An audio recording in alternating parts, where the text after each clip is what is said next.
بسم اللہ الرحمن الرحیم۔ السلام علیکم۔ یہ پڑھیں اور ساری فکریں دور کریں۔ حضرت ابو سعید خدری رضی اللہ تعالی عنہ سے روایت ہے کہ ایک شخص نے عرض کیا، یا رسول اللہ صلی اللہ علیہ وآلہ وسلم، مجھ کو بہت سے افکار اور قرض نے گھیر لیا۔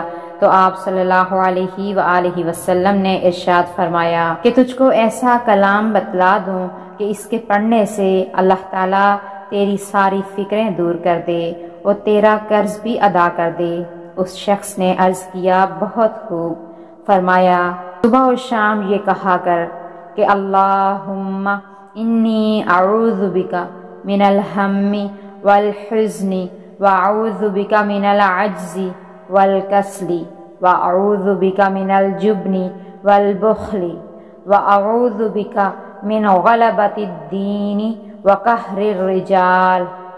اس شخص کا بیان ہے کہ میں نے یہی کیا، سو میرے سارے غم اور فکریں بھی جاتی رہیں اور قرض بھی ادا ہو گیا۔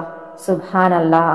رسول اللہ صلی اللہ علیہ وآلہ وسلم نے فرمایا، جو شخص بستر پر سونے آئے اور یہ دعا پڑھے تو اس نے گویا تمام مخلوق کی تعریف کو شامل کر لیا۔ وہ دعا یہ ہے، الحمدللہ الذی کفانی وعاوانی والحمدللہ الذی اطعمنی وسقانی والحمدللہ الذی من علی وافضل علی واسألک بعزتک ان تنجینی من النار۔ اللہ پاک سے دعا ہے کہ اللہ پاک ہم سب کو عمل کرنے والا بنا دے۔ آمین۔